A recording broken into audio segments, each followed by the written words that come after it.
Keempat, tentang pemanasan global.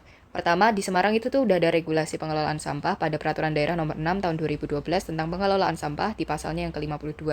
Pemanasan global itu artinya meningkatnya suhu rata-rata di atmosfer bumi dan lautan. Menurut WMO atau World Meteorological Organization, bumi itu tuh suhunya bisa naik sampai 1,5 derajat Celcius. Penyebabnya tak lain adalah gas rumah kaca. Gas-gas di atmosfer kita yang berkontribusi untuk gas rumah kaca ini ada 6, H2O sampai CFC ini. H2O itu 36 sampai 70%, CO2 9 sampai 26, metana 4 sampai 9, ozon 3 sampai 7, N2O dan CFC HFC. Terus, ini yang penting, jenis-jenis gas rumah kaca atau GRK ini singkatannya ada 6. Yang pertama CO2. CO2 ini disebabkan oleh pembakaran fosil, deforestasi, dan lain-lain. Pembakaran fosil udah tahu lah ya, pasti dia menghasilkan CO2. Kalau deforestasi kenapa bisa menghasilkan CO2? Deforestasi itu kalau kalian ingat di biologi ada yang namanya daur karbon. Saat deforestasi, tanamannya kan artinya ditebang.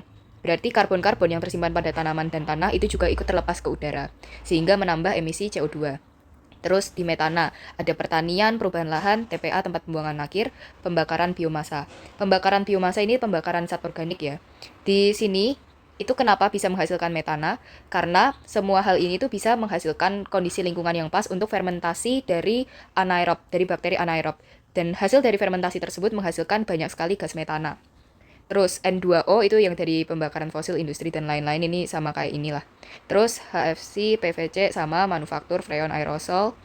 Terus SF6 atau sulfur hexafluorida itu dari transmisi listrik, freon aerosol, manufaktur, dan lain-lain. Transmisi listrik kenapa bisa menghasilkan ini? Karena transmisi listrik itu tuh butuh yang namanya isolator. Dan SF6 ini tuh adalah isolator yang baik, makanya sering dipakai. Dan pemakaiannya ini kadang berlebihan sehingga menghasilkan emisi yang banyak. Dan dari gas rumah kaca ini akan menghasilkan efek rumah kaca. Nah, terus ada spektrum elektromagnetik.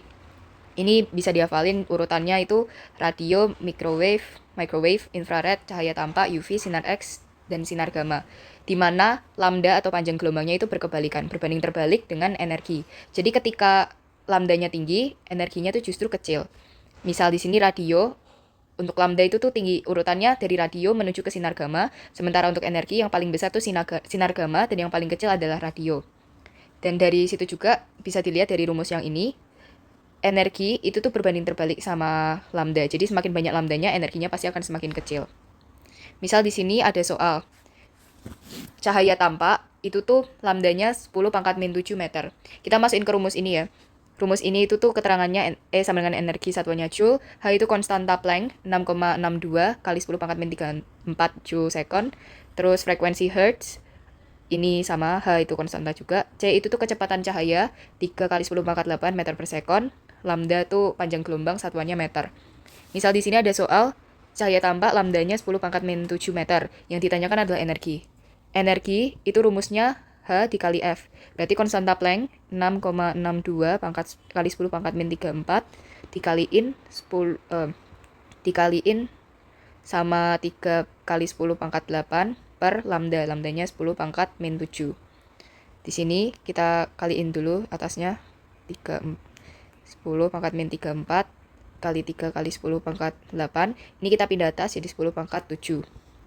Sama dengan 19,86 kali 10 pangkat min 34 kali 10 pangkat 8 kali 10 pangkat 7 sama dengan 1,986 kali 10 pangkat min 8 Joule. Nah ini satuannya ini.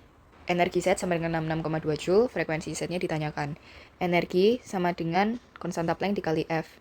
Berarti F sama dengan energi dibagi konstanta Planck. Konstanta Planck ini kan 6,62 kali 10 pangkat min 34. Energinya 66,2 Joule. Ya, satuannya nanti aja.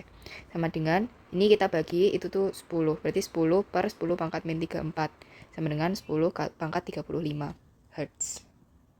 Proses efek rumah kaca, di sini tuh konsep dasarnya pertama ada energi yang datang terus dipantulkan. Tapi saat energi yang datang ini mengenai suatu benda, bendanya ini tuh ternyata menyerap sebagian energi. Jadi energi yang dipantulkan itu lebih kecil dari energi yang datang. Karena energinya misalnya 1 diserap setengah, berarti yang dipantulkan tuh cuma setengah sisanya.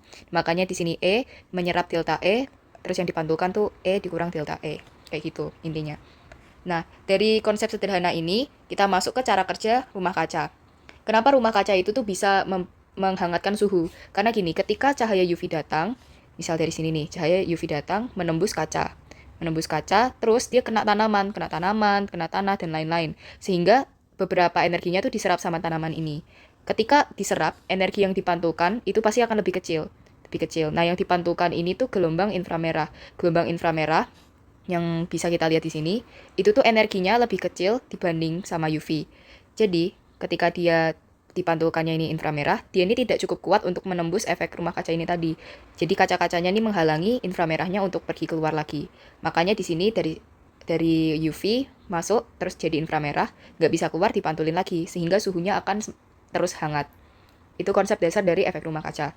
Nah, efek rumah kaca sendiri artinya kondisi bumi yang seperti kena dampak mirip efek rumah kaca ini. Jadi, atmosfer bumi memiliki gas rumah kaca tadi yang berperan mirip kaca ini tadi ya, sebagai sesuatu yang terlalu berlebihan. Jadi, suhu bumi ini terus menghangat atau global warming ini. Dampak dari efek rumah kaca itu pertama ada perubahan iklim yang ekstrim, permukaan laut yang meningkat, suhu global meningkat, gangguan ekologis atau ekosistem gitu juga. Terus dampak sosial dan politik berupa krisis pangan, banyak migrasi karena iklimnya berubah ya, dan kesehatan pastinya juga akan terpengaruh. Terus tindakan praktis untuk mencegah gas rumah kaca meningkat, yang disebutin tuh ada reboisasi. Reboisasi itu tuh dengan tanaman, dengan harapan tanaman ini dapat mengurangi emisi CO2. Terus 3R, reduce, reuse, recycle, gunanya untuk mengurangi sampah sehingga CH4-nya ini berkurang. Tadi kan salah satu sumber CH4 yang besar itu kan TPA, nih, tempat pembuangan akhir. Jadi semakin sampahnya dikit, otomatis CH4-nya semakin berkurang. Terus atas meningkatnya suhu global ini, bangsa-bangsa ini juga memikirkan solusi. Mereka bikin perjanjian Paris pada tahun 2015 sampai sekarang, yang terlibat ada sekitar 200 lebih negara dengan tujuan mempertahankan iklim global atau memperbaiki lah. Terus konferensi COP21 Paris di bawah UNFCCC. Terus isi Paris Agreement-nya tuh ada satu, batas peningkatan suhu adalah 1,5 derajat Celcius dan di bawah 2 derajat Celcius untuk praindustri. Terus mengurangi emisi gas rumah kaca dan mencapai target emisi net zero atau nggak boleh ada emisi lah intinya. Terus semua negara wajib menetapkan target untuk mengurangi emisi, ditinjau 5 tahun sekali. Terus negara maju membantu negara miskin dalam pendanaan, implementasi energi alternatif, dan adaptasi perubahan iklim.